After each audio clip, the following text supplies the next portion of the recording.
Thank you, Will. Well, welcome everybody to the 6th annual African American Read-In here at Salt Lake Community College. I'm Clint Gardner. I'm the director of the Student Writing and Reading Center.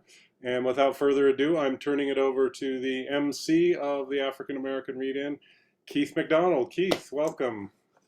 Wow. Well, thank you for the warm welcome. I can't believe it's been 6 years already. It seems like every year I look forward to hosting the read-in and hearing the lovely stories that you guys have written yourselves and selected to share with the group. So without further ado, we're going to go into a video by our local or our current poet laureate. I don't want to ruin their name. It is Deidre Tyler.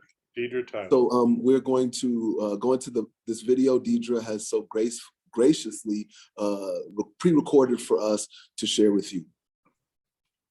Thanks, Keith. Give me a second while I pull it up.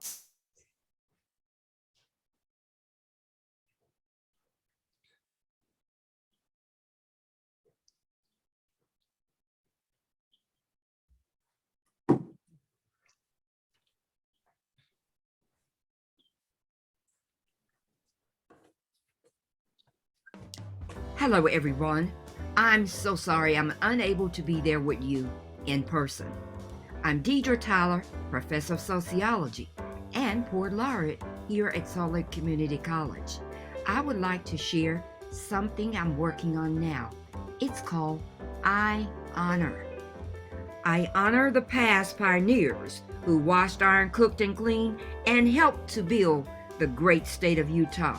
Flake, Cosby, Lay, Abels, and of course, the Black mother of Utah, Mrs. Jane Manning James. Now, what would they say if they took a trip and they returned in a time-space travel? What would they say 175 years later? They would look around and they would see lots of changes. They would be so happy that we've had 2 Black Congresspeople to represent the state of Utah. They would look around at our educational system and see we have a provost, Dr. Clifton Sanders. They would scream and shout. We've had an Olympian just recently, Aaron Jackson, who trained here at Salt Lake. I would look around and I would say, I honor the past. I honor the past educators. The late Mrs. Emma Jean Battles, a biology professor. The late Mrs. D. Glasgow, a psychology professor. And my friend, Mrs. Bernice Malcolm. She kept Salt Lake Community College spotless. When I turned the corner, I saw Mr. Jack advising students. When I went downstairs, there's Miss Charlotte telling students what they need to do. I honor the past and look forward to the future. The future looks great. The opportunities are there for everyone to take advantage of them. I honor the past, but I look towards the future. Thank you.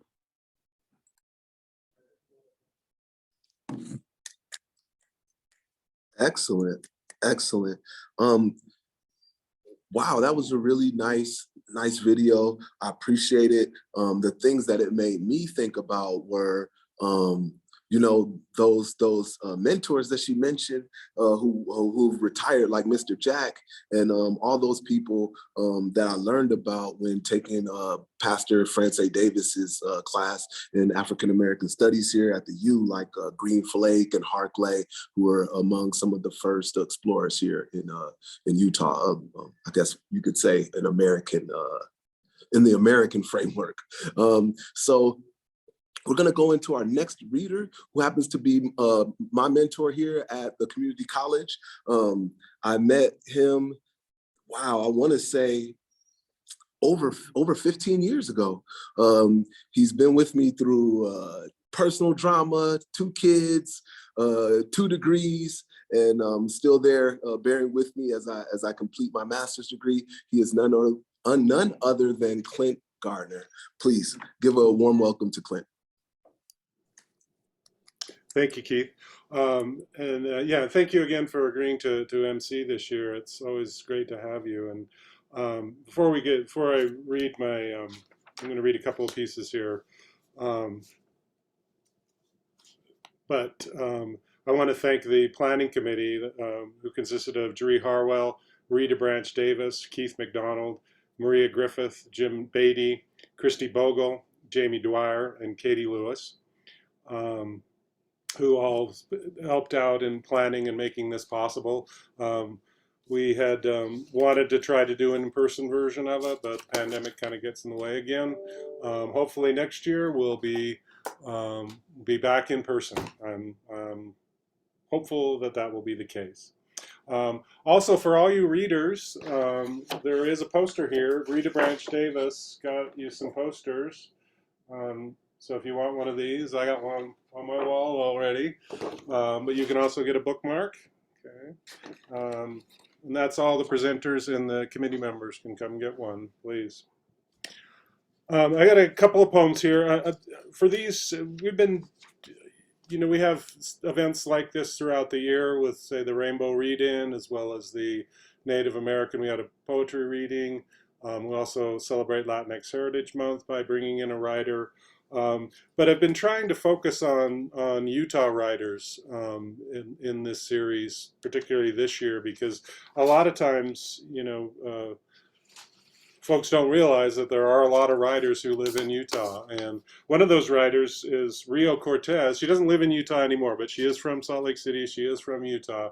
She actually lives in New York now, and she's a hotshot poet. She's getting published everywhere in places like the Atlantic Monthly and other things. But I got a couple of poems of Rio Cortez's. I find her work really fascinating, and it actually is, it echoes a lot of things about Salt Lake City. So I'll start with the first one, which is just simply called Salt Lake. And it has two epigrams up at the top, and an epigram is basically things like quotations at the top there. And the quotations are, "This is the place," by Brigham Young, and then "Space is the place" by Sun Ra, who is the founder of the Sumum Temple. If you haven't seen the little pyramid downstairs, down kind of downtown, it's over in Rose Park. I slip the slick sack of my body and walk out onto the salt flats. The air a machine sucking earth into fragments of white, absorbing heat, finding me, starting to burn. I kneel at the salt shore. I reach into the lake. It's red as a cut. I reach into the wound of it. I drag out its string of black bones, and now I am 2 times the dark. I crush skeletons of Artemia underfoot. I eat eggs in stasis, the dead lake idols. The city surrounds what weapons we are. I fold the net of my shadow. I keep it as evidence. And then another piece by Rio Cortez. It's called "I Learned to Shoot a Bow, a Poem for Sunday." It is no River Jordan that flows here between the railroad tracks and the back porch. It's a canal, not unlike my mother, low as it wont to be and fullest when it rains, existing for however long without a name and flowing under a timber bridge that we built. We built that. Isn't that our story? To be denied the beginning. I crossed the bridge to shoot a sapling bow my grandfather has carved. He helps me aim into cardboard flats stacked against the willow. I guess this is where I am, Orion, with 2 birth stories. In one story, I come from a sea god with the forest as my mother, and in the other, I have no mother at all. Thanks, everybody.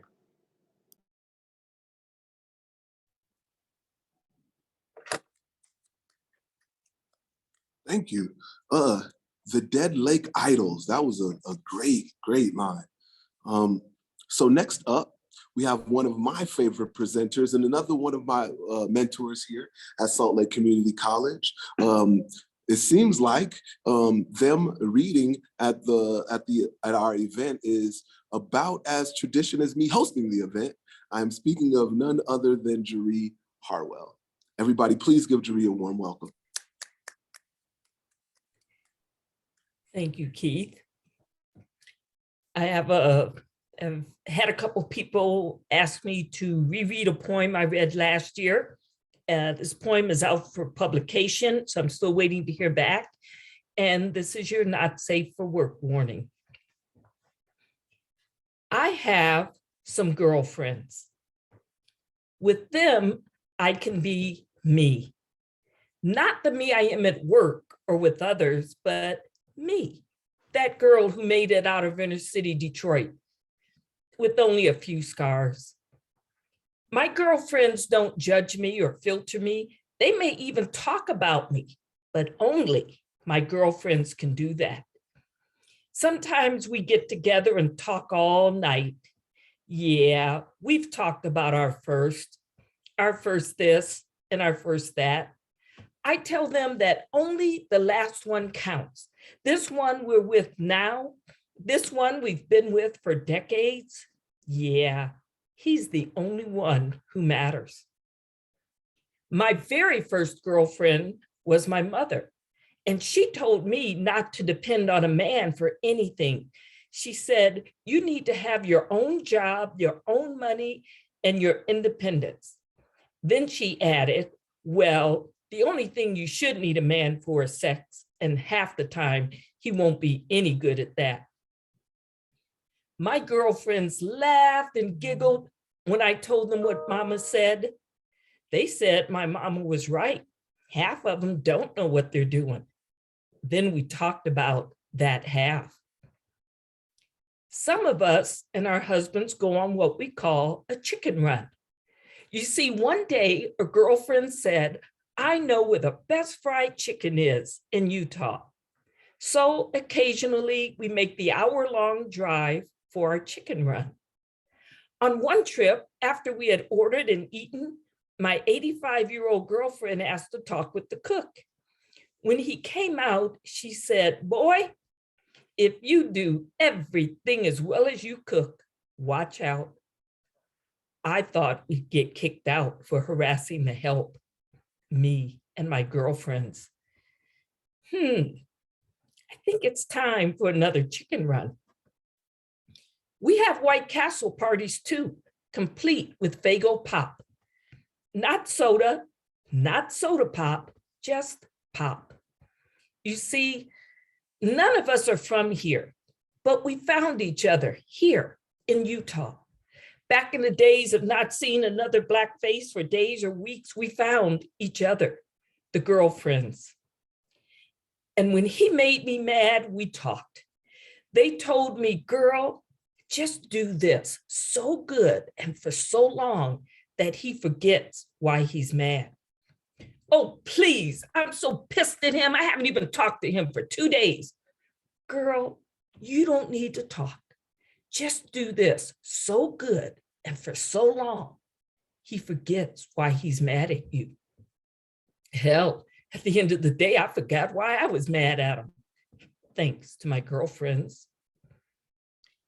Decades later, when our son died, my husband said, this is our first tragedy in 24 years of marriage. God is good. And as I was grieving so hard that I couldn't stand, my girlfriends with wings flew under me and caught me and held me up. They held me and let me cry. Did you know when you cry in the shower, it hides your tears? 17 minutes. In 17 minutes, the hot water runs out. Did you know cold water hides your tears just as well? I stood in the cemetery with my husband and children, and it was cold, so cold, that early December cold.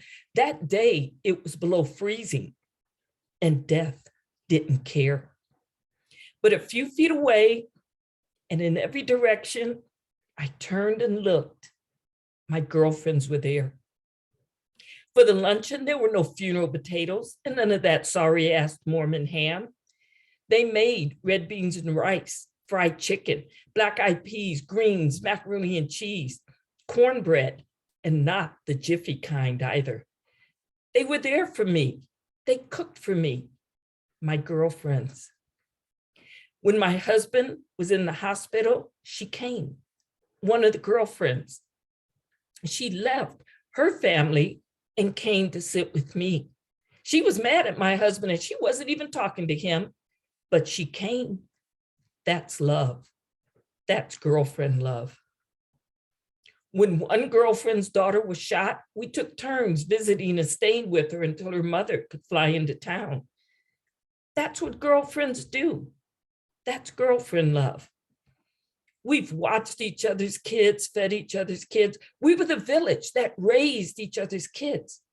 You see, there were 5 of us who all had daughters within 6 months of each other. We raised them together. The girlfriends did, with girlfriend love. Over the decades, one's husband left her after a 3-year-long affair. When he married the biatch, we held a waiting to exhale party to comfort her. The girlfriends did. Another's husband left her for a man. When one girlfriend told me she was divorcing her husband, I said, girl, go home. And I want you to do this so good and for so long. They're still together. When yet another girlfriend told me she was divorcing her husband, I gave her my best Medea hallelujah and asked why she stayed so long. Among our children, there have been deaths, but also marriages of various kinds. You see, one girlfriend's daughter took a wife. Mine can't decide between her male and female lovers.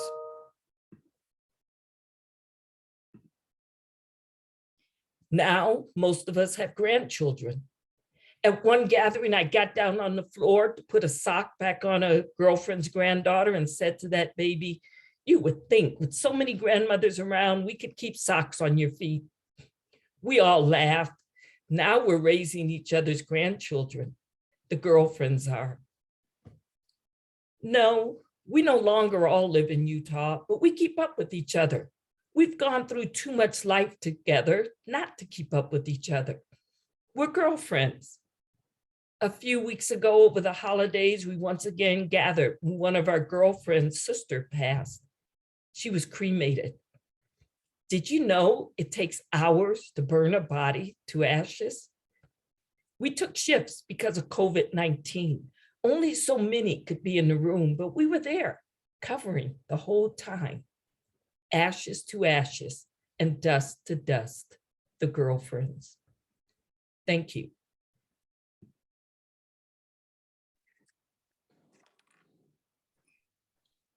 Thank you, Jaree. My class has joined us. Let's see if I can get everybody in the show. Look at that, say hi. Hi. So we have a couple of readers here in class, but we're mostly gonna be viewing the readings and then reflecting on what we think about it here in class. So thank you for allowing my class to join. And we will go with our next reader. Also, thank you, Jaree, for reading that poem. We might have time to have another one from Jaree later on in the session. So who do we have next? I believe Katie Lewis is up next. Katie, are you with us? Yes, I'm here. And if it's okay, I'd rather not have my camera on. Oh, no problem. Okay, so let me just pull up my notes so that I accurately capture the writer that I want to talk about. So I'm going to read an excerpt from River Solomon's sci-fi novel, An Unkindness of Ghosts. It's also fantastical, and I would also argue historical fiction, and it bridges all 3 of those speculative fiction forms plus more realistic forms like historical fiction in really wonderful, illuminating ways. So River Solomon is a non-binary and intersex human being and Black writer who states that they use they, fair, and they, them pronouns. They describe themselves as, quote, a dyke, an anarchist, a she-beast, an exile, a shiv, a wreck, and a refugee of the transatlantic slave trade. They live in Cambridge, in the Cambridge, UK with their family right now. And an unkindness of ghosts, just to give you a little bit of insight on it. So hopefully people participating in this read-in today might check out their work. It illuminates a dark corner of our collective past and current reality, the history of slavery's psychological impact and cultural trauma, and its grueling and coded character development. Solomon's work is the love child of other queer science fiction writers of color, whose publications, and I'm quoting from Lambda Literary here, so I'm bringing in other queer voices as well, whose publications align the historical politics of colonization and the intergenerational mental and metaphysical damages caused by subjection. Astor, the novel's Black protagonist, is a brutalized passenger on the HSS Matilda, a large spaceship dedicated to moving the last remnants of humanity to the promised land. All the dark-skinned passengers on the ship are made to live under the strict and dehumanizing rule of the ship's leaders, similar to and parallel to Black people living in the United States, especially in the Plantation era South. The novel is unapologetically queer, and it's beautifully rendered, as well as vividly rendered.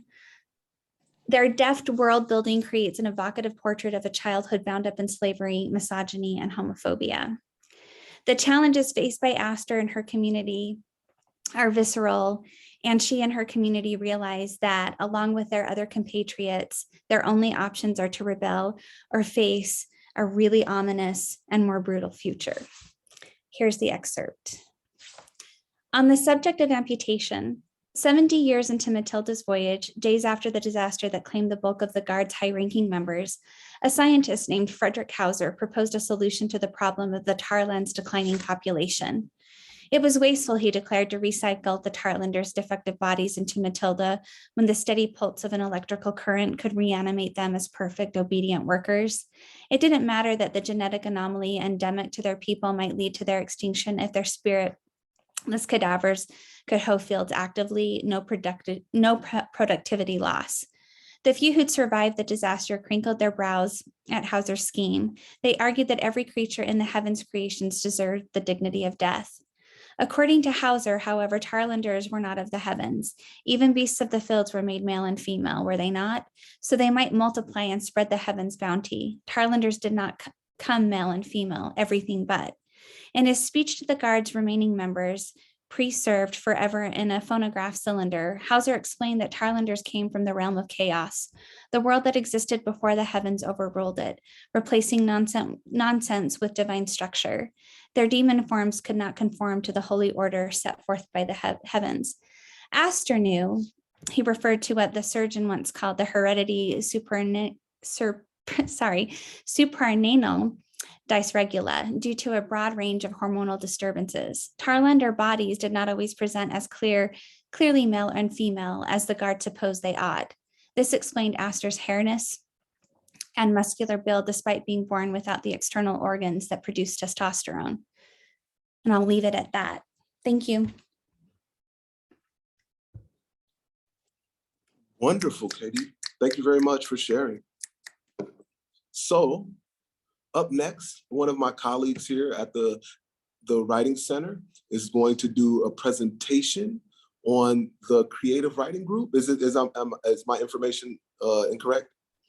That's right. And then I'm going to read as well. And then they will read as well. Everyone, please give a warm welcome to Heather Graham. Hi. Presentation makes it sound like it's so much more exciting than it is. My name is Heather Graham. My pronouns are she and they. And I'm currently president of the Salt Lake Community College Creative Writing Group. It's a club that seeks to foster community with the writers at Salt Lake Community College through workshops, feedback, discussion, building friendships, and sharing resources. We had a really fun last meeting where we just talked about banned books, and it was pretty awesome. As a club, for the third year now, we've collected some of our favorite African-American writers in a further reading list so that we could share it with you all today. The first time we did it, we made a cool little zine. We didn't get to do that this time, but the list is there, and I'm putting the link in the chat now. There's also a link at the bottom of that page if you want to have us add some of your favorites to the list so we can make it a more robust and exciting list of great writers, and any that we might have missed, because we only know so many, and that's what we're sharing our favorite readers for.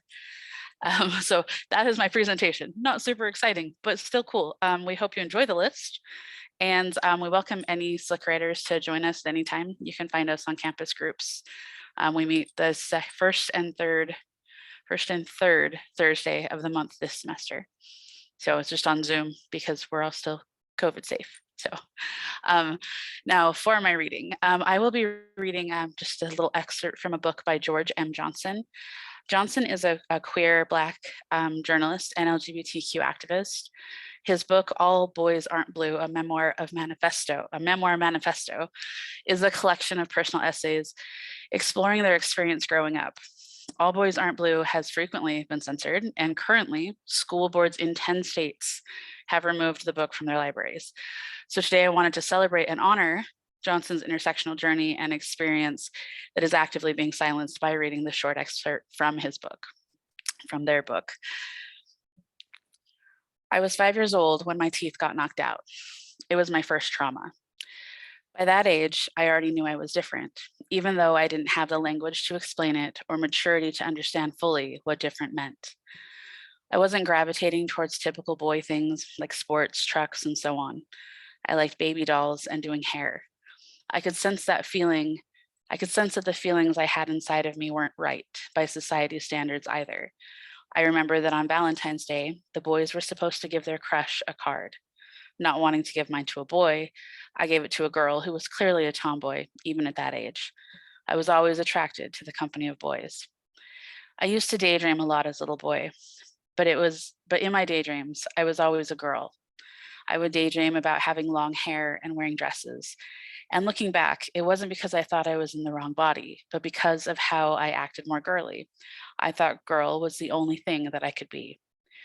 I struggled with being unable to express myself in my fullest identity. One that would encompass all the things that I liked while still existing in the body of a boy. However, I was old enough to know that I would find safety only in the arms of suppression, hiding my true self, because let's face it, kids can be cruel. I integrated well though, so I believed at the time. I became a world-class actor by the age of 5, able to blend in with the boys and girls without a person ever questioning my effeminate nature. Then again, we were so little. Maybe all of the children were just as naive as I was about the kids who surrounded them. I was 5 years old when my teeth were kicked out. It was my introduction to trauma, and now I'm ready to start there. At that age, I wasn't allowed to walk home from school by myself, so I walked home with my older cousins, Lil Raul and Rasul. During that time, my cousins lived with my grandmother, who also happened to be our primary caregiver since our parents worked long hours. Walking to Nanny's house after school was our routine. I usually walked holding hands with Lil Raul while Rasul went ahead. We would take the back way every day, which meant walking behind the school through the football and baseball fields to the street 1 block over from Nanny's house.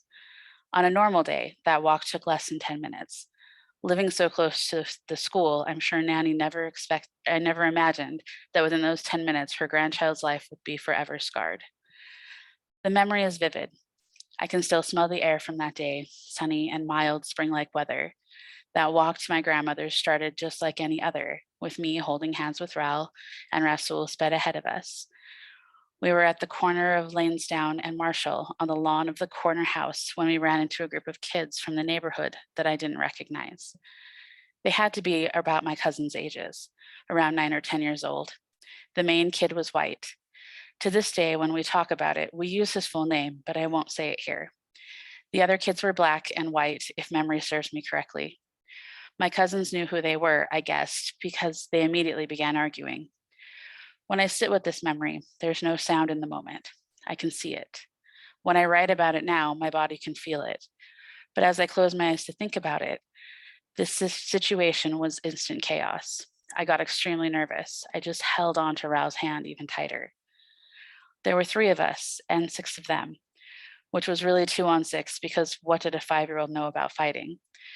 The arguing kept getting more intense, with my fear growing as the boys got closer in each other's faces.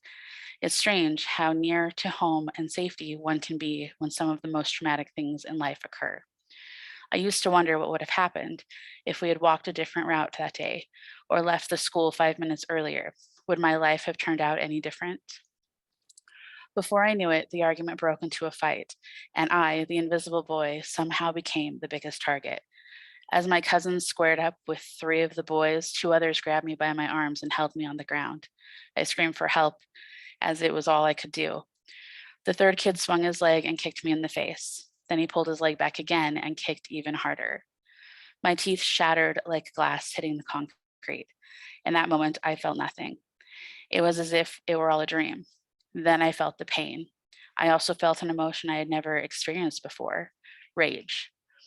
I didn't fully understand the feeling at the time, had not yet had the pleasure of introducing myself to it. The tears that streamed down my face were no longer about pain. I was now crying tears of anger, tears of rage. The rage was enough to stop the boy from ever bringing a 3rd kick to my mouth. I somehow broke free, lunged forward, and bit his leg with the teeth I had remaining. He screamed so loud as they bit through his jeans. By this time, my cousins had handled the other 3 boys and saw what had happened to me. They ran toward us together, which made all of my assaulters retreat. They grabbed my book bag and said, "Run to the house, Matt." So I did. Ironically, this moment marks the beginning of my track career, which I would pursue from elementary school to high school. Sound is now back on in the memory at this point. I can hear my crying as I ran home. I got to my grandmother's house and continued to cry, bloody mouth, busted lip, and baby teeth knocked out. "What happened?" yelled Nanny. "We got jumped," my cousins explained. Nanny went and got ice and wrapped it in a paper towel, and she told me to hold it to my face. It all gets a little hazy after that, as I remember bits and pieces of what occurred. My mother left work immediately to get to Nanny's. She sent an officer ahead to meet us at the house to take down the report. When my mother got there, she came and checked on me immediately. She sat in one of the dining room chairs and had me sit in her lap with her arms around me. I finally calmed down once my mother held me. At some point, my uncle showed up and were sitting with us. My cousins were still visibly upset. I sat there in silence, feeling the rise and fall of my mother's chest with each breath she took. The officer began asking my cousins what happened, and they told their story.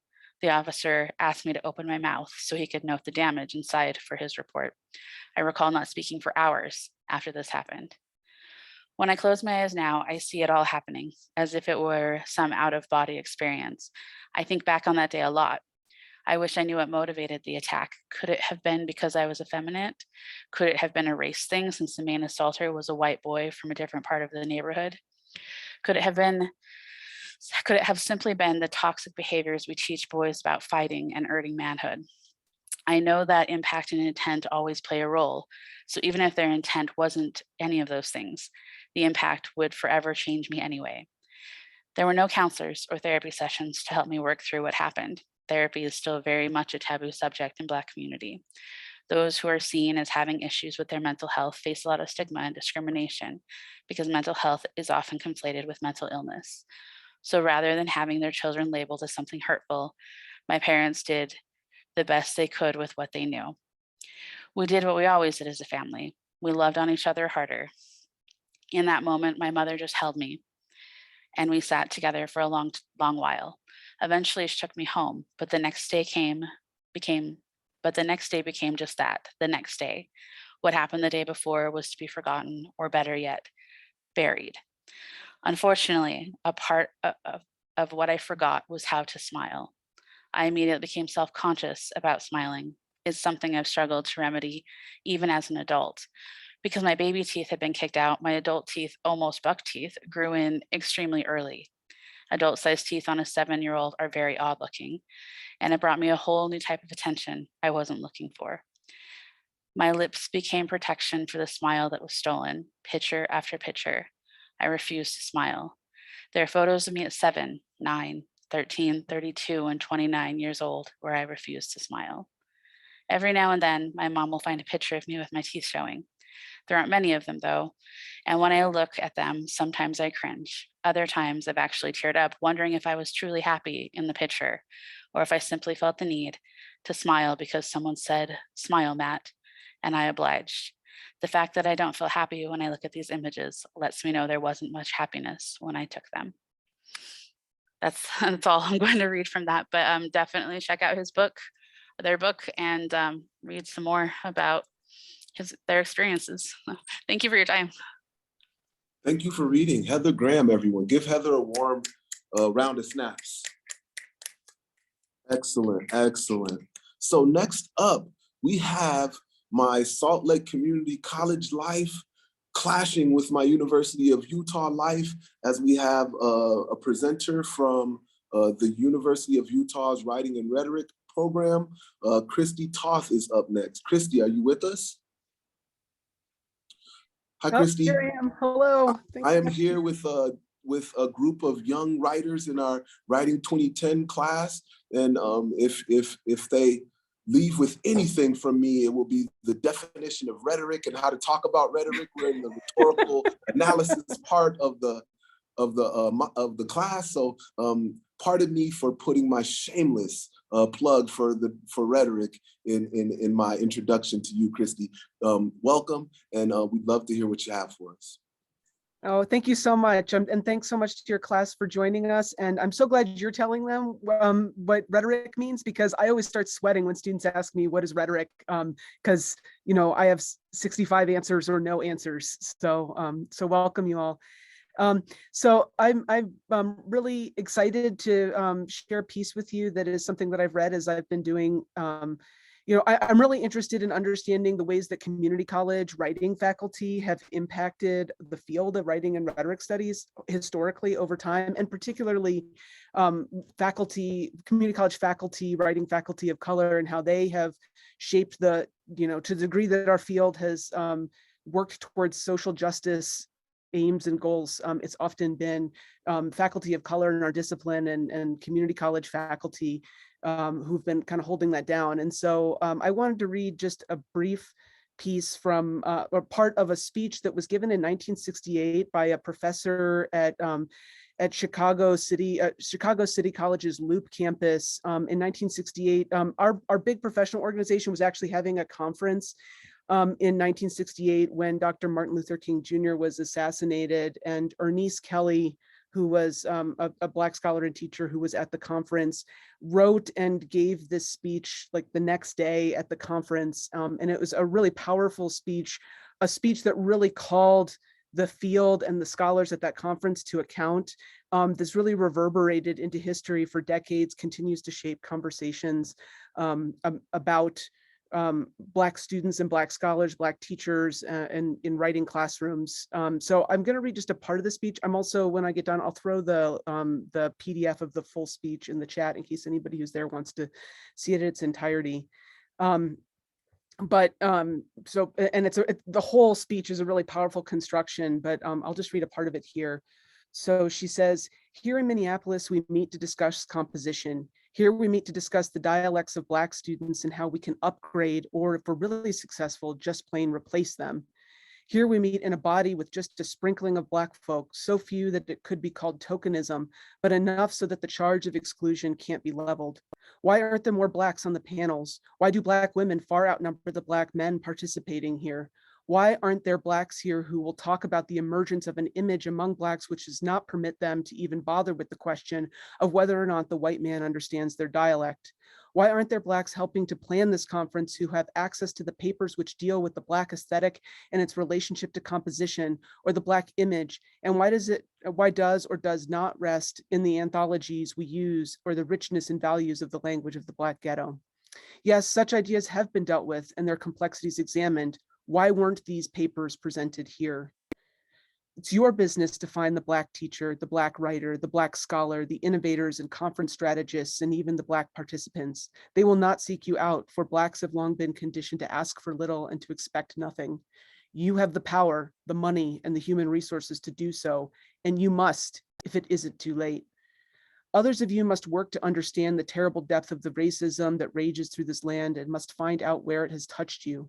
It's imperative, if that's not too late, that you really work to undo the damage you may have done in trying to reshape the Black student in your image. Even now, perhaps those of you who do not teach Black students can influence the biased thinking of your white students, your white colleagues. And I say perhaps only because it may be too late for them too. Oddly, I didn't come to this conference as a Black woman. I came as an English instructor with a curiosity and interest in methodology. I grew more Black as the conference proceeded, and as I watched the awful resistance of white participants to the challenges to recognize their biases and to work to defeat them. I had to grow Blacker as I realized the awful blind spots which prevented some whites here from seeing Blacks as humans who could contribute to a conference or to a classroom. I am tired, very tired of being the object of studies, the ornament in professional or academic groups, the object to be changed, reshaped, made over. I feel sure that thousands of Black students would echo those words. So thanks. I'll put the whole speech in the chat. I did also just want to make sure for any Salt Lake Community College students who are there in the audience, if you're interested potentially in majoring or minoring or getting a certificate in writing and rhetoric studies, please reach out to me at any time. I'll put my email in the chat too. And please know that we have 2 free summer classes that we offer, 3,000 level University of Utah writing classes that count towards our degree programs. And we still have some spots left for this summer. So if you think you might be interested in taking some free classes with us, please reach out to me and we can set up a time to chat and get you more information.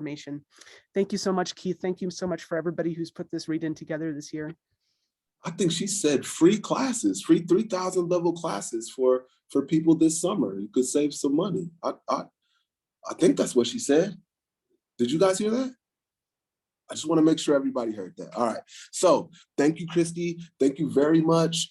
Up next, we have another Salt Lake Community College employee doing a presentation about library services. Library services is very important as we have a research project coming up and we want to be able to open up a dialogue with our library services members so that we can engage in deep and meaningful research, right? So up next we have Jamie Dwyer with, see, I was gonna call it the Marriott Library, but it's the Marcosian Library. I'm switching and switching.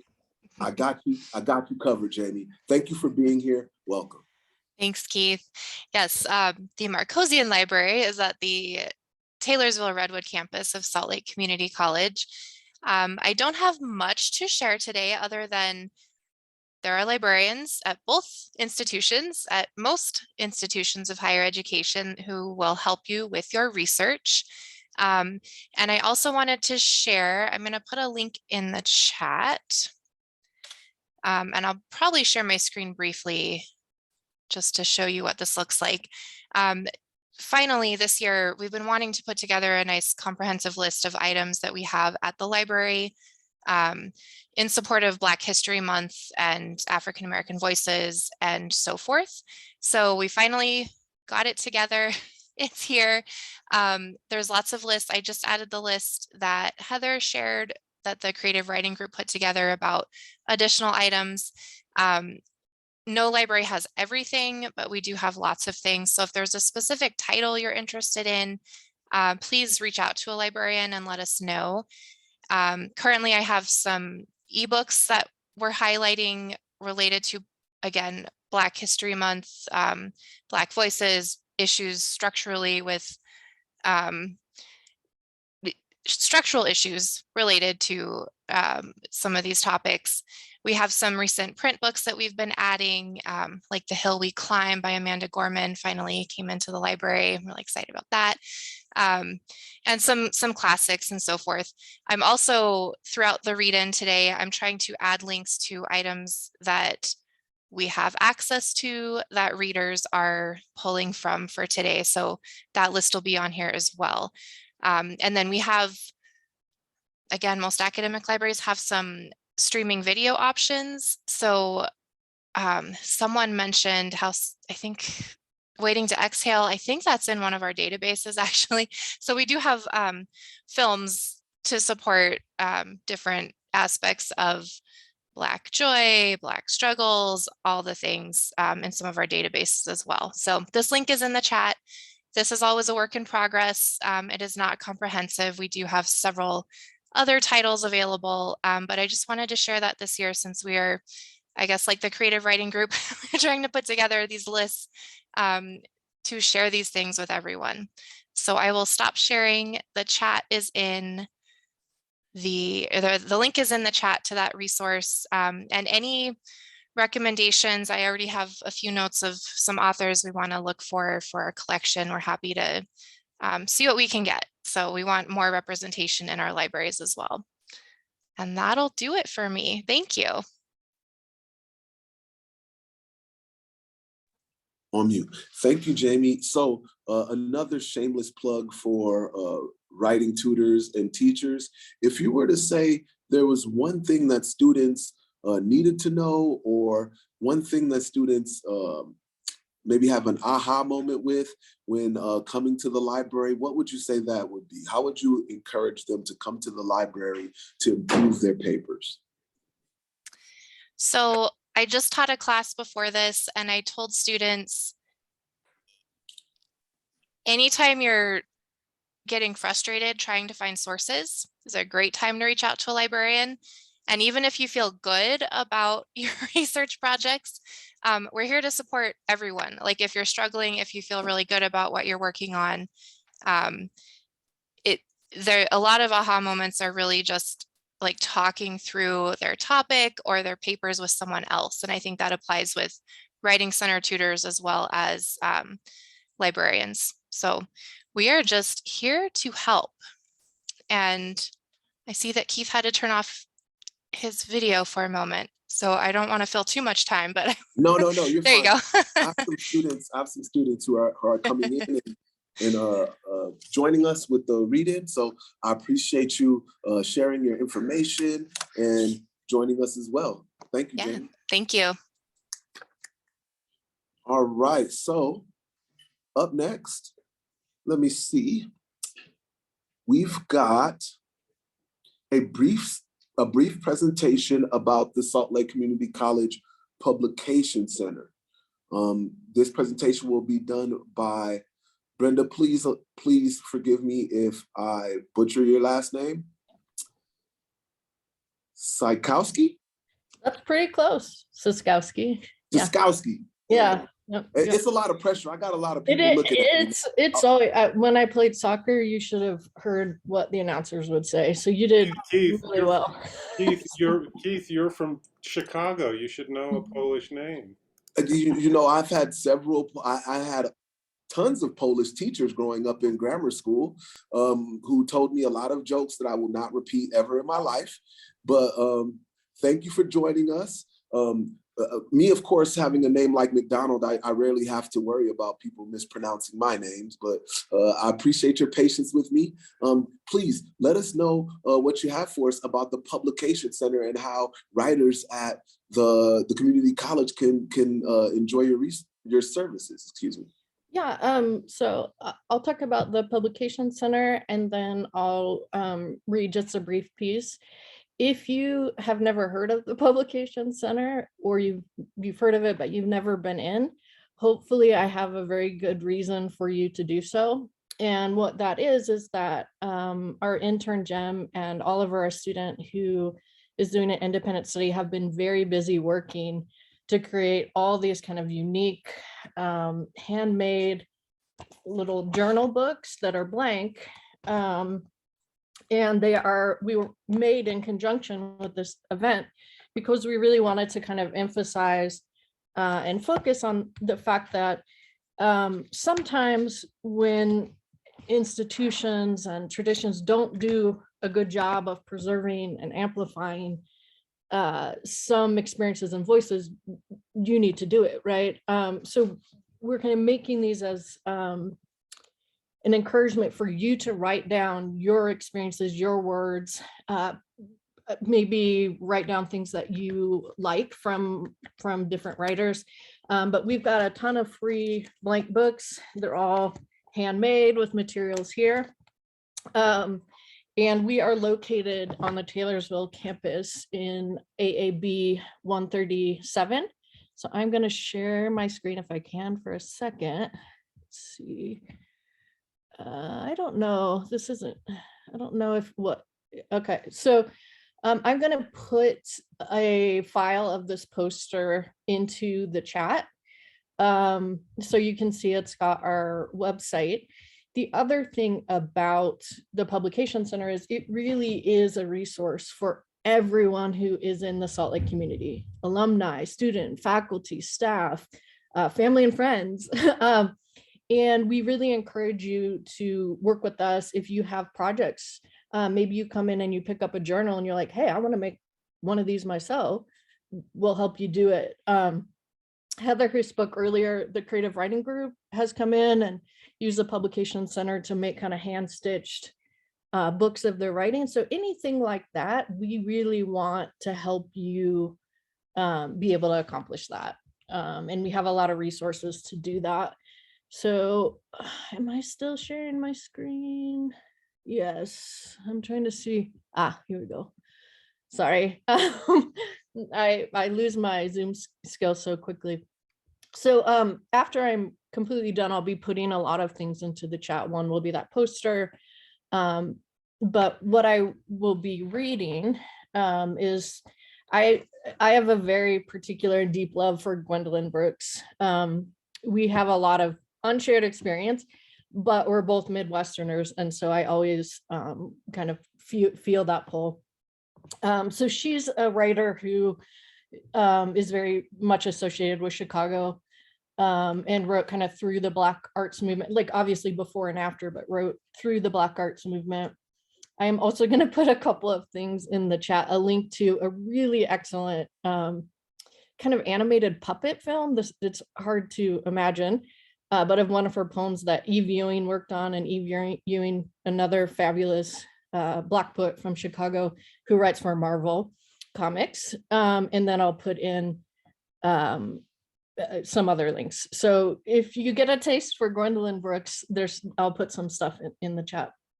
And this poem is called A Sunset of the City. Already, I am no longer looked at with lechery or love. My daughters and sons have put me away with marbles and dolls, are gone from the house. My husband and lovers are pleasant or somewhat polite, and night is night. It is a real chill out, the genuine thing. I am not deceived. I do not think it is still summer because sun stays and birds continue to sing. It is summer gone that I see. It is summer gone. The sweet flowers indrying and dying down. The grass is forgetting their blaze and consenting to brown. It is a real chill out. The fall crisp comes. I am aware there is winter to heed. There is no warm house that is fitted with my need. I am cold in this cold house, this house whose washed echoes are tremulous down lost halls. I am a woman and dusty, standing among new affairs. I am a woman who hurries through her prayers.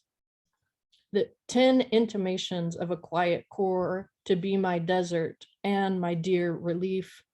Come, there shall be such islanding from grief and small communion with the master shore. Twang they, and I incline this ear to 10, consult a dual dilemma, whether to dry in humming pallor or to leap and die. Somebody muffed it, somebody wanted to joke. So thank you for everyone who organized and read and for your patience.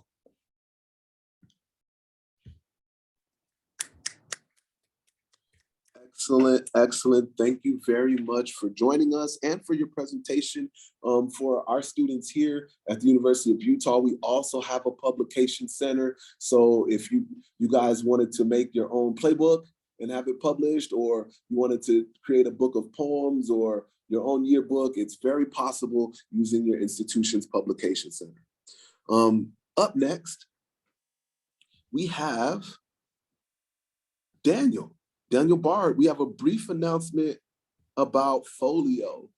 I got my start as a writer in Folio as a student at Salt Lake Community College. I wrote a scathing essay on the war in Iraq, calling George Bush to to question in his decision making. And my teacher, Allison Fernley, suggested that I turn it into folio, and that's the first time I was published. So Daniel, you have anything to inspire our students to get their work published?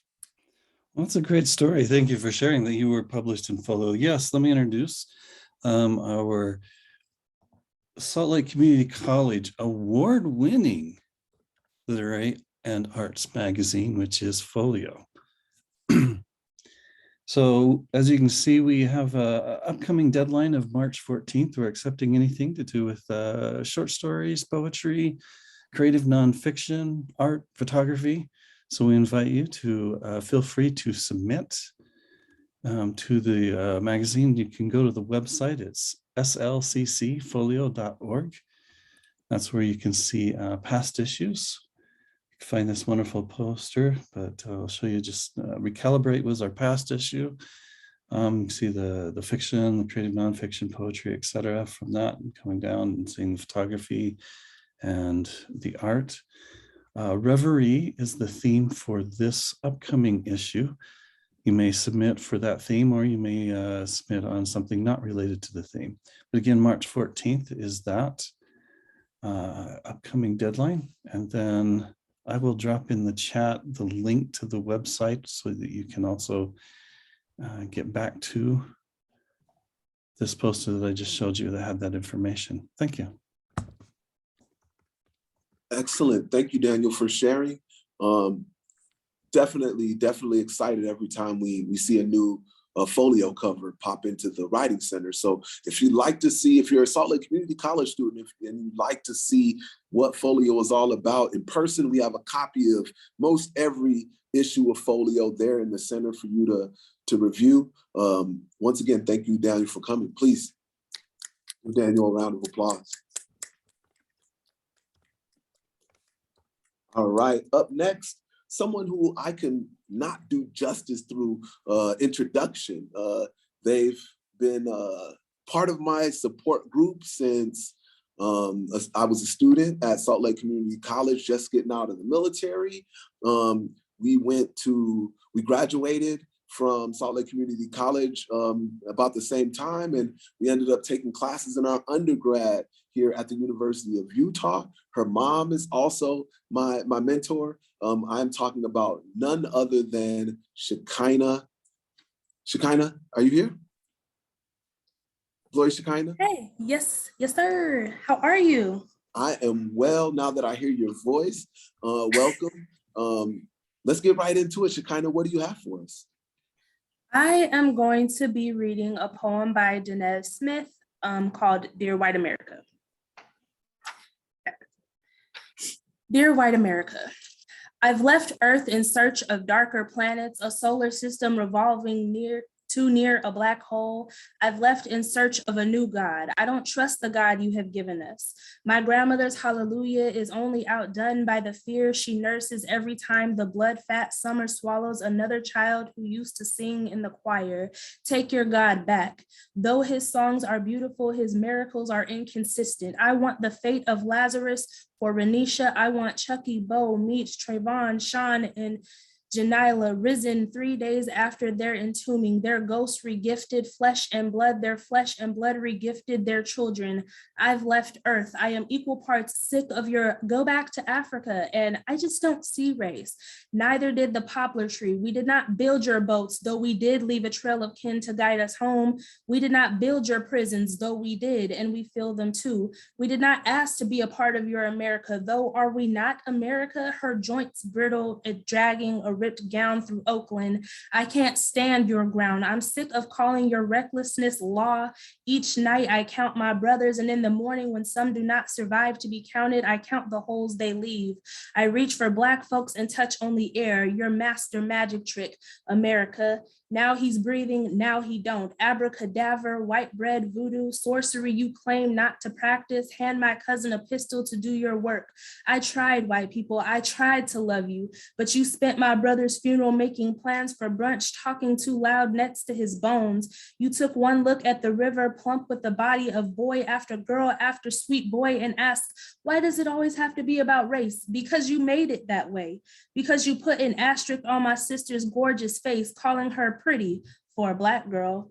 Because Black girls go missing without so much as a whisper of where, because there are no Amber Alerts for amber skinned girls, because Jordan boomed, because Emmett whistled, because Huey P spoke, because Martin preached, because Black boys can always be too loud to live, because it's taken my papa's and my grandma's time, my father's time, my mother's time, my aunt's time, my uncle's time, my brother and my sister's time. How much time do you want for your progress? I've left Earth to find a place where my kin can be safe, where Black people ain't but people the same color as the good wet earth, until that means something. Until then, I bid you well, I bid you war, I bid you our lives to gamble with no more. I've left Earth and I am touching everything you beg your telescopes to show you. I'm giving the stars their right names, and this life, this new story and history you cannot steal or sell or cast overboard or hang or beat or drown or own or redline or shackle or silence or cheat or choke or cover up or gel or shoot or gel or shoot or gel or shoot or ruin. This, if only this one, is ours. Thank you.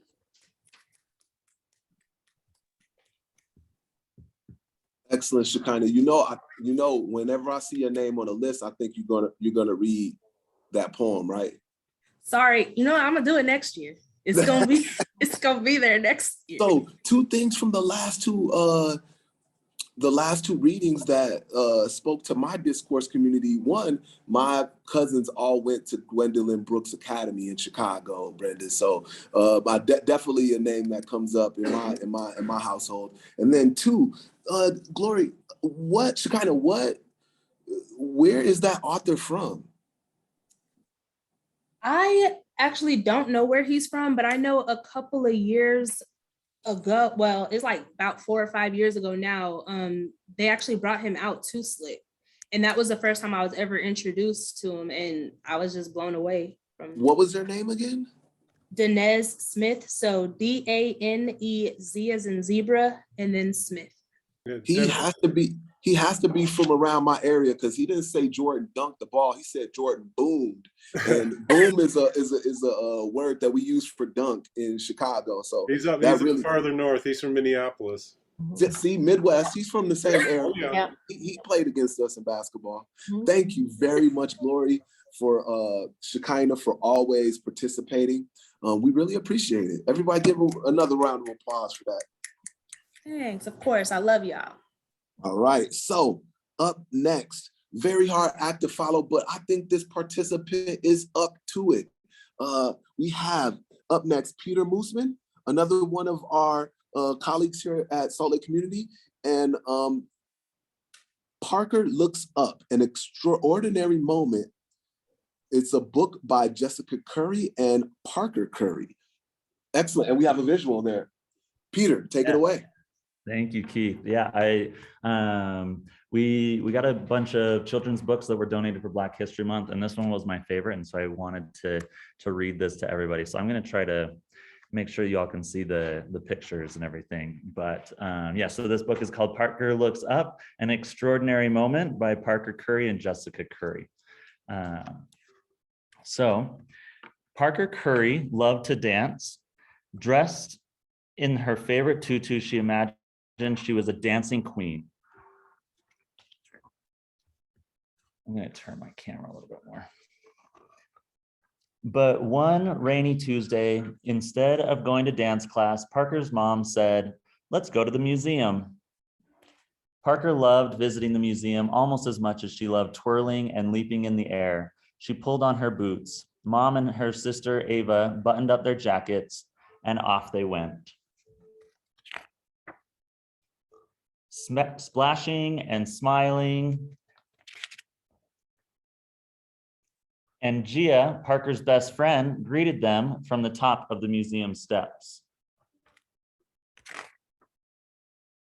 Once inside, the friends hurried down a long hall, looking at the paintings around them. They saw prancing horses, blooming flowers, a bushy mustache, a shiny jeweled necklace, two peacocks with red eyes, and a basket of slimy fish. And feathers, lots and lots of brilliant feathers. When Gia spotted the playroom, she raced ahead. Parker charged after her. After Gia stuck purple hair onto the easel and Parker added a pirate hat and sunglasses, it was time to go home. Skipping down the hall, the girls spied a row of frilly white tutus. Parker raised her arms. Gia spun around and around and around. Wait for me, Parker called, dancing after her friend until she froze in her tracks, spellbound. Parker Curry looked up.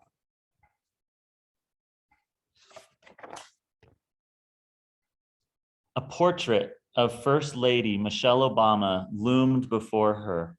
She had rich brown skin, just like Parker, and kind, familiar eyes that reminded Parker of her mother, her grandmother, her sister, and yes, even herself.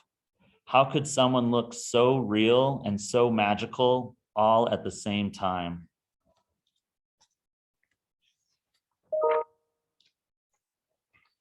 Parker's mother's voice filled the air, her words coming to rest squarely on Parker's tiny shoulders.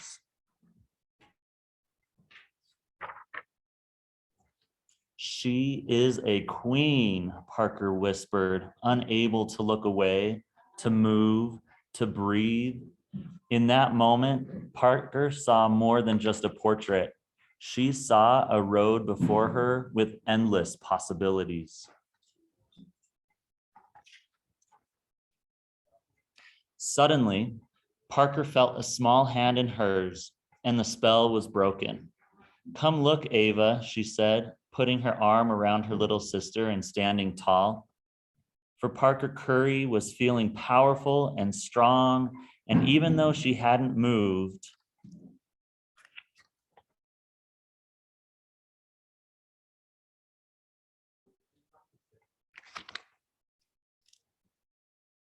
thank you.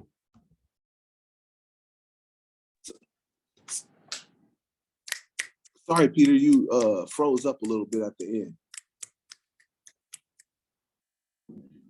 Are you there? Did you get the end of the story? You froze up a little bit at the end. Sorry. Where did we leave off? We left off at thank you, but I don't know, just the last line, sorry. I am so sorry that it froze. It says, suddenly Parker felt a small hand in hers, and the spell was broken. Come look, Ava, she said, putting her arm around her little sister and standing tall. For Parker Curry was feeling powerful and strong, and even though she hadn't moved, inside she was dancing. Thank you. Excellent. Now that, my friends, is closure. All right, so warm applause for Peter. Thank you, Peter, for reading. Peter is in the GSSS. Is it 3 S's or 2 S's, Peter? 2 S's, GSSRC, the Gender and Sexuality Resource Center, which is our across the hall neighbors at the South City campus. As you can see, they have foliage, snacks, and wonderful company there at the center. Please stop by and say hi if you're in the area. Thank you again, Peter. Please do. Thank you. All right, up next, and if I could keep my list where I need it, up next, we have a representative from the Black Student Union. Baringo, are you with us? Yes, I am. Can you hear me? I can. Baringo, am I pronouncing your name correctly? Yes, Baringo. Hi, everybody. Baringo. Hi, Baringo. Take it away, please.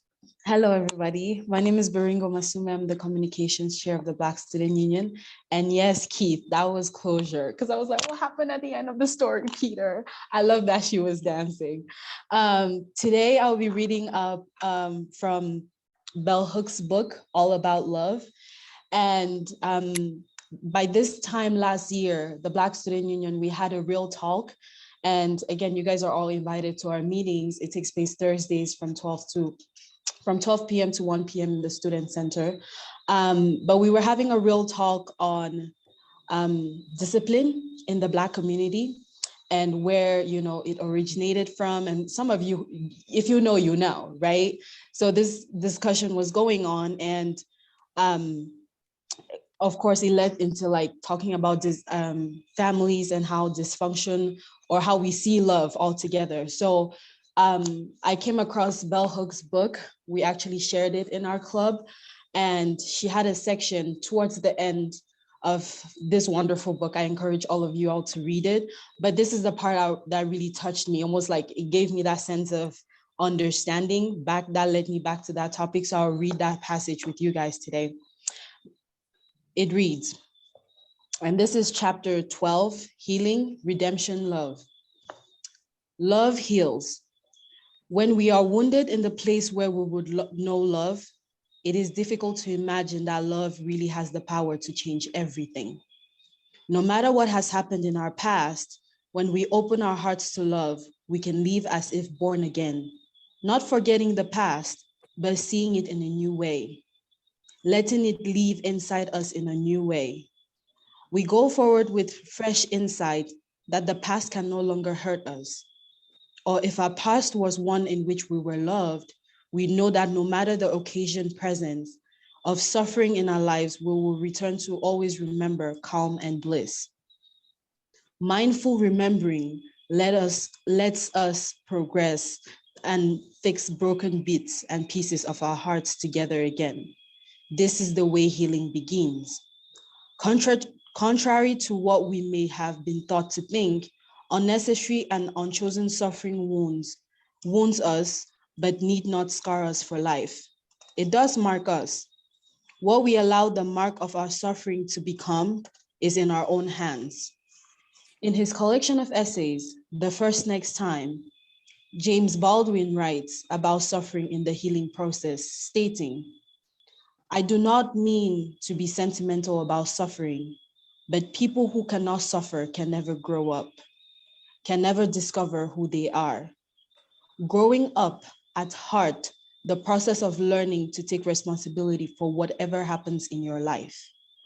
To choose growth is to embrace a love that heals. The healing power of mind and heart is always present because we have the capacity to renew our spirit endlessly and to restore our souls. I am always particularly grateful to meet people who do not feel their childhoods were marked by unnecessary pain and suffering, by lovelessness. Their presence reminds me that we do not need to undergo anything dreadful to feel deeply, that we never need suffering to be imposed upon us by acts of violence and abuse. At times, we will all be confronted with suffering, an unexpected illness, a loss. That pain will come whether we choose it or not, and none of us can escape it. But the presence of pain in our lives is not an indication of dysfunction.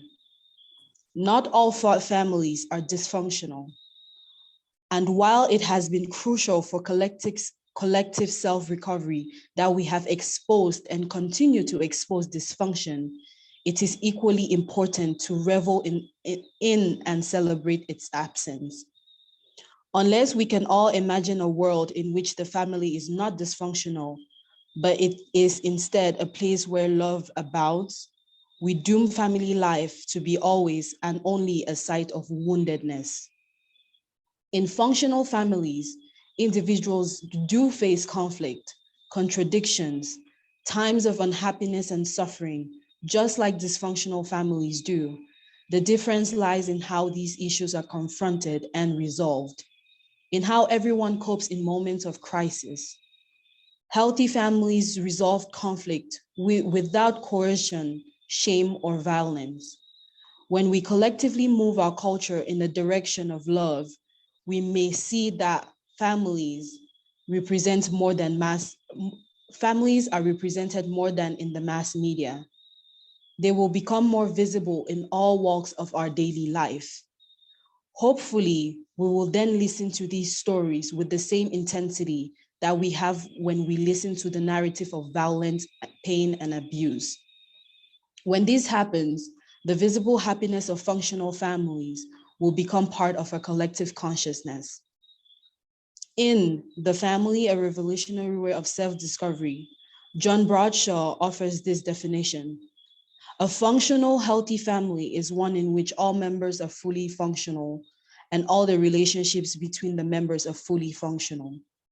As human beings, all family members have available to them the use of their own human power.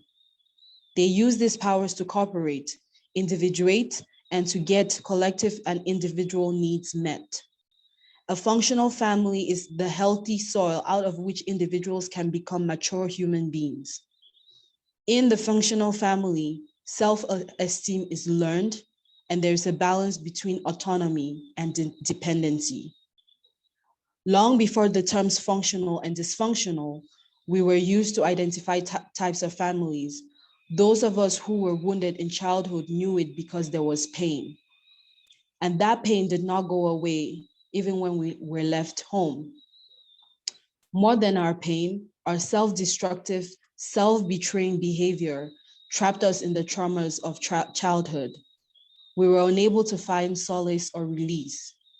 We could not choose healing because we were not sure we could ever mend, that the broken bits and pieces could ever be put together again. We comforted ourselves by acting out, but this comfort did not last. It was usually followed by depression and an overwhelming grief. We longed to be rescued because we did not know how to save ourselves. More often than not, we became addicted to living dangerously. Clinging to this addiction made it impossible for us to well in our souls. As with all other addiction, letting go and choosing wellness was our only way of rescue and recovery. In many ways, I have acted out throughout much of my life. When I began to walk on the path of love, I was awed by how quickly previous dysfunctions were changed.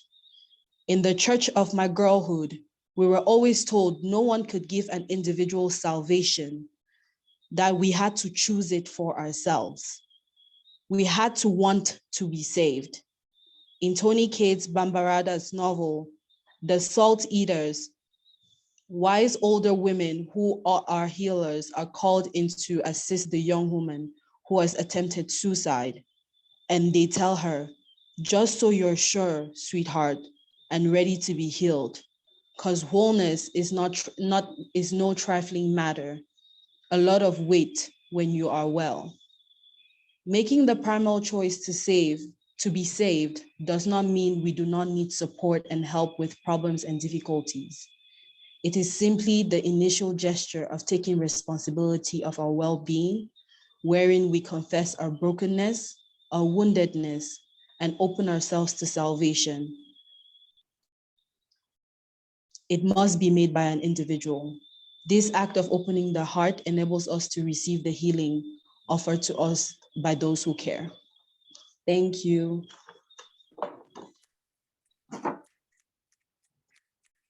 Ringo, thank you. That was excellent. I see that we have 44 people here with us, none of which have I addressed personally except for the presenter. So I guess I'll take the time now to thank everyone for coming to listen to our stories and to our readings. We really appreciate you guys supporting this event. Thanks again, Baringo. We'll move on to our next presenter, who I believe is reading a piece by Roxane Gay. Our next presenter is Michaela. Michaela, are you with us? Hi. Hi, Michaela. Hi. It's What made you actually choose Michaela. Michaela. Excuse Michaela, me. yeah. Michaela. Oh, it says Mika in parentheses underneath your email address, which is all in the same Good. blurb blob. So Michaela. Thank you. What made you choose this piece by Roxane Gay?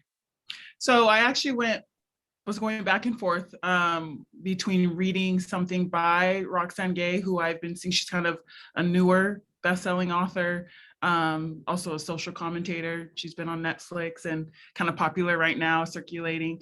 I was debating whether to read Roxane Gay or a classic from Audre Lorde.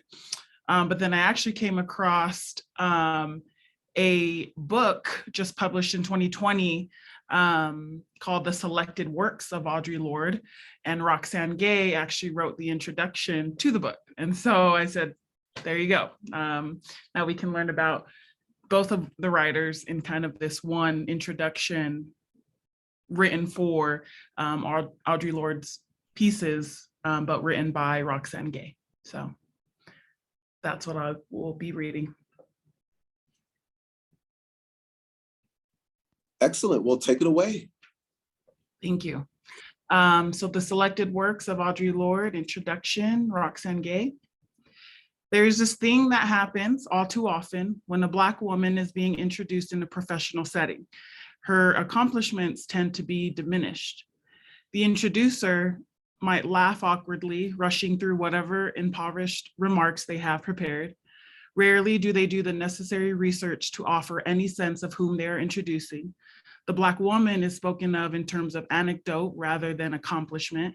She is referred to as sassy on Twitter, maybe, or as a lover of bacon, random tidbits bearing no relation to the reasons why she is in that professional setting.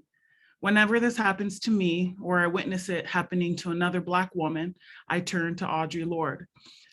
I wonder how Lorde would respond to such a microaggression, because in her prescient writing, she demonstrated time and time again a remarkable and necessary ability to stand up for herself, her intellectual prowess, and that of all Black women with power and grace. She recognized the importance of speaking up because silence would not protect her nor anyone. She recognized that there would never be a perfect time to speak up because, gay quotes, while we wait in silence for that final luxury of fearlessness, the weight of that silence will choke us. In 1979, for example, Audre Lorde wrote a letter to Mary Daly, and when Daly did not respond to her missive, Lorde made her entreaty an open letter. Lorde was primarily concerned with the erasure of Black women in Daly's book, Gynecology, a manifesto urging women toward a more radical feminism. In her open letter, Lorde wrote, she quotes, "So the question arises in my mind, Mary, do you ever really read the work of Black women? Did you ever read my words, or did you merely finger through them for quotations which you thought might valuably support an already conceived idea concerning some old and distorted connection between us? This is not a rhetorical question," end quote. The letter is both gracious and incisive. What Lorde is really demanding of Daly and white feminists more broadly is for them to seriously engage with and acknowledge Black women's intellectual labor. In the 30 years since Lorde wrote that open letter, Black women have continued to implore white women to recognize and engage with their intellectual contributions and the material realities of their lives. They have asked white women to acknowledge that, as Lorde also wrote in her open letter to Daly, quote, "The oppression of women knows no ethnic nor racial boundaries, true, but that does not mean it is identical with those differences. One of the hallmarks of Lorde's prose and poetry is her willingness to recognize, acknowledge, and honor the lived realities of women, not only those who share her subject position, but also those who do not. Her thinking always embodied what we now know as intersectionality and did so long before intersectionality became a defining feature of contemporary feminism in word, if not in deed. Lorde never grappled with only one aspect of identity. She was as concerned with class, gender, and sexuality as she was with race. She held these concerns and did so with care because she valued community and the diversity of the people who were a part of any given community. She valued the differences between us as strengths rather than weaknesses. Doing this was of particular urgency because to her mind, the future, quote, the future of our earth may depend upon the ability of all women to identify and develop new definition of power and new patterns of relating across difference. Lorde was not constrained by boundaries. She combined the personal and the political, the spiritual and the secular. In much of her work, Lorde expressed the radical idea that Black women could hold the center, be the center, and she was unwavering in this belief. In all of her writing, Audre Lorde offers us language to articulate how we might heal our fractured socio-political climate. She gives us instructions for making tools with which we can dismantle the houses of our oppressors. Anthologies like this are so very necessary because all too often people misappropriate the words and ideas of Black women. In this collection of Lorde's prose and poetry, you will be able to appreciate the grace, the power and fierce intelligence of her writing, to understand where she was writing from and why, and to bear witness to all the unforgettable ways she made herself and all Black women gloriously visible. Thank you. Excellent. Micaela. Mika, thank you very much. You have confirmed why I chose to name my daughter after Audre Lorde. Thank you, thank you, thank you, thank you. That was excellent. So we're coming to the end of our program. I believe we have Athena left on our list, and if we have enough time, we might be able to enjoy another poem by Jaree. So, sorry to interrupt, Keith. Christy Bogle had to leave, but she sent me what she wanted to share, so I can read after Athena what Christy wanted to share. Excellent. My class is going to get out here in about 5 minutes, so let's push forward and get into Athena's reading. Athena, are you with us? Yes, I am here. Hello. Hello. So the truth is, I've been really busy with things at home. I've been moving into a different room. My mental health has been spotty at best, so I've been struggling, and I wasn't totally able to prepare for this. I wasn't able to read ahead. And the truth is, I didn't know a lot of Black authors. I didn't have a lot of books by Black authors in my library. So I had to go find something new. And this is what I found. I'm reading, hold on, let me pull it up real quick. I am reading Dear Justice by Nick Stone. It's a young adult book centering around, from what I understand, the main character did play a role in another book that she wrote called Dear Martin. Dear Martin follows a more successful main character. He ultimately has a successful academic life, but this one is a little different. I'm going to read the foreword. She says, "Dear reader, I didn't really intend to write this book. Sound familiar? It should. It's what I say about writing Dear Martin. It's as true now as it was then, though my reasoning's a little different. When I closed the back cover of that story, I told myself I was done with Justice McAllister and the world he inhabited. He'd reached a place of relative peace and come to a deeper understanding of his role as the captain of his own life ship.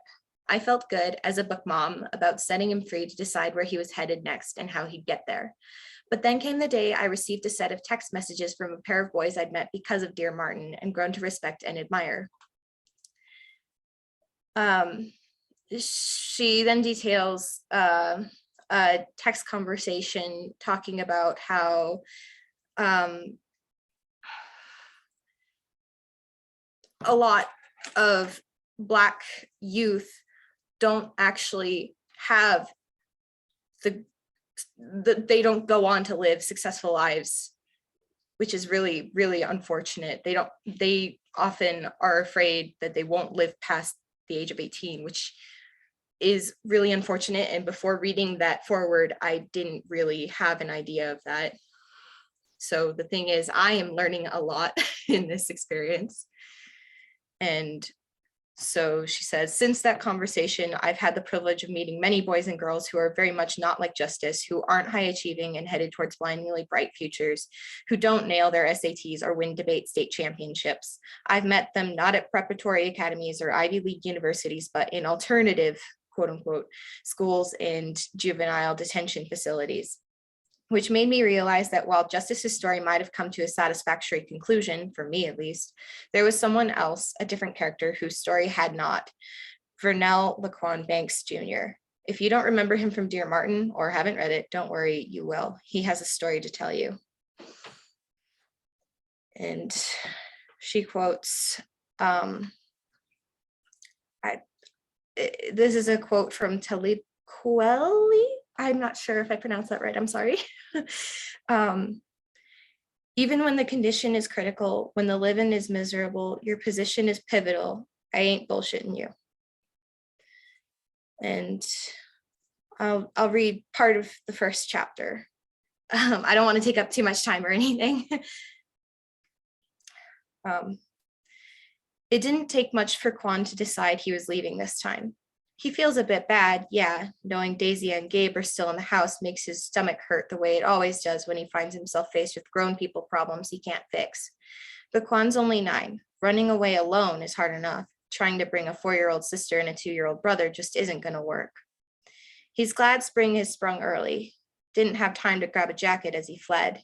He's pretty sure there was too much commotion for anybody to notice, but he takes a few unnecessary turns en route to his destination in case Olaf, that's what Quan calls his mama's duck-ass boyfriend, which is what Quan's dad calls the guy, did notice Quan's exit. What Quan is sure of, he couldn't stay there, not with the dude yelling and throwing things the way he was.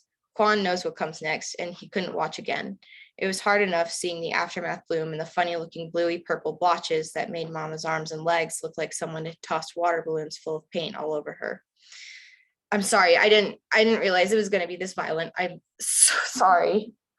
I probably should have figured out like trigger warning. I'm so sorry. Athena, it's fine. It's fine. You're doing great. Sorry. I think I need to come down. I'm sorry.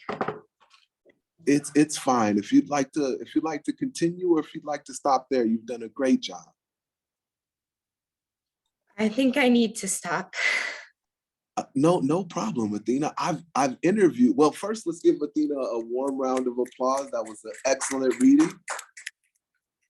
Secondly, you will not be the only person, or the first person, excuse me, who has gotten a little bit emotional at an African American reading. I've had a little bit of moisture in the side of my eye reading some Langston Hughes before, and it's definitely understandable. We appreciate you, and the trigger warnings are kind of like at the African American reading. I think that we are always presupposed to a little bit of dated language and things that might trigger people. So I know I was prepared. So you definitely didn't offend me personally. So thank you very much for sharing. At this time, I'm gonna have to leave and hand over the hosting duties to Clint as we conclude class here at the University of Utah. I thank everyone for joining us throughout this labor of love that we have every year. It's very important to me to promote literacy in my community, and also at Salt Lake Community College and at the University of Utah. So thank you all for joining us, and you know how to find me via Clint or via the Writing Center if you'd like to speak with me. But please have a great rest of your week. Thank you, Keith. It's been another great African-American read-in. Before we go, though, I do want to hear that extra poem from Jeree, but I also want to share what Christy Bogle was going to share, because I think it's it's pretty important. It's a poem from a member of our Salt Lake Community College community, or a local math teacher, Jamal Smith. And Christy says she wants to highlight the tension of his position as a Black man in our state. In his author's note, he says, quote, "I am a mathematics teacher right outside of Salt Lake City, Utah." Sorry, I misspoke. He's not from SLCC. "These days, I spend most of my time being asked to be the spokesman for everything Black Lives Matter, George Floyd, RIP, and racism, probably because I am the only teacher in the school district who isn't a middle-class white liberal. They mean well, but it gets tiring to be looked at all the time as someone who has some inside knowledge because of the color of my skin. But I am an educator, and the future of my students depends on me. I am here for them in any way I can." And this is Jamal Smith's poem. I give you one very brief poem. Oh, sorry, this is still Christie's introduction. I give you one very brief poem, which is untitled, out of his book, I Can't Breathe. I am not a writer. I am a pen and paper owner. I yield to those whose words have pierced their racial problem. I just use dead white man style to portray elementary thoughts that should be known.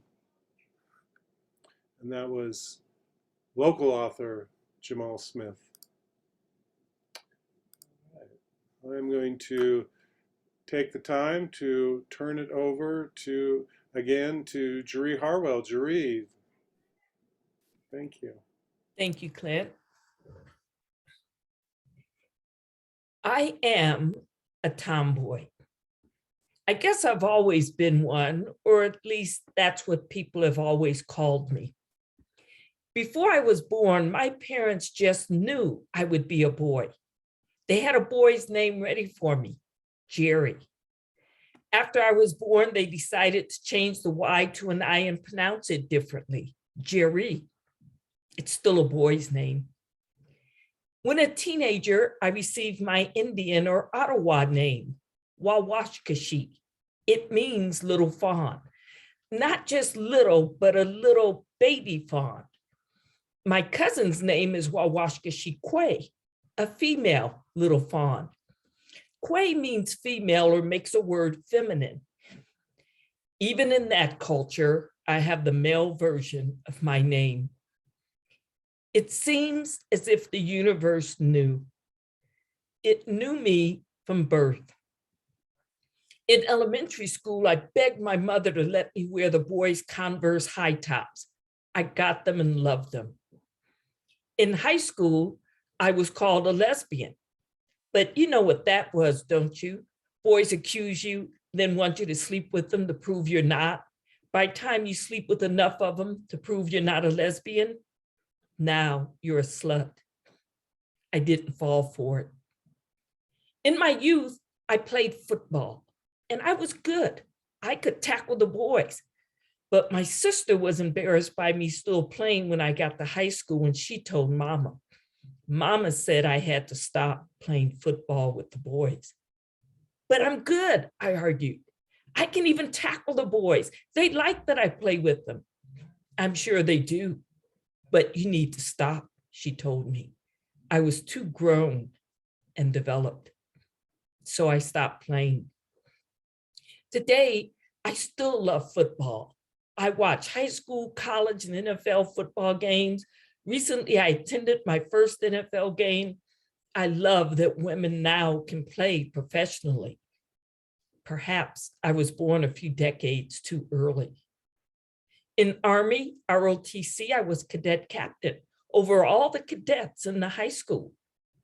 I played drums or percussion, the only girl playing drums in the high school concert and marching band. When I was 16, I bought a motorcycle, new, off the showroom floor. I wasn't old enough to have it registered and titled in my name. When it turned cold, I bought a car, used from a neighbor for $35. All my money had gone into the motorcycle. All these years later, I still have my motorcycle endorsement. Today, I might be called a biker girl. I keep my drumsticks nearby too. You know what else I did associated with men? Flew an airplane. Yep, I took private pilot lessons. I loved working on cars and I loved them. I wanted to be a mechanic. My father wanted me to be something more prestigious. He was thinking medical school. I was thinking writing. I shoot guns, right-handed, left-handed, and I'm good. In fact, I'm better than good. I drive a pickup. One lady said I can drive that truck like a man. Yep, I'm a tomboy, maybe even a conformist. I put on a dress at the last minute and take it off the first second I can. I conform to cultural and societal norms and expectations. I am who I am, a tomboy through and through.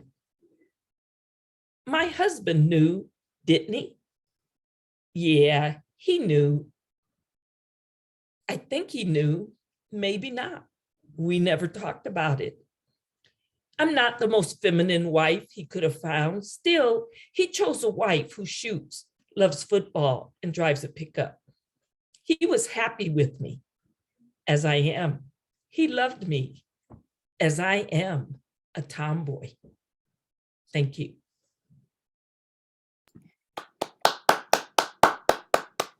Nice, excellent. Thank you, Jeree. And thank you all again to all the readers. As I've been saying in the Q&A and in the chat to a bunch of folks, I'll be sharing the recording when it becomes available. We'll also put it up on our, download it, and we'll put it up on our the Student Writing and Reading Center's YouTube channel. For all the readers, again, don't forget, we have a poster waiting for you here in the Student Writing and Reading Center. If you want me to send it to you via campus mail, I can do that too. I'll have to fold it though, so. They don't make envelopes big enough for them. Okay? But also got some bookmarks for you too. So thank you all again, and thank you to all the readers, and thank you for helping to celebrate African American literature and writers and the African American community here at Salt Lake Community College, as well as in Utah. Thank you so very much. Have a great afternoon.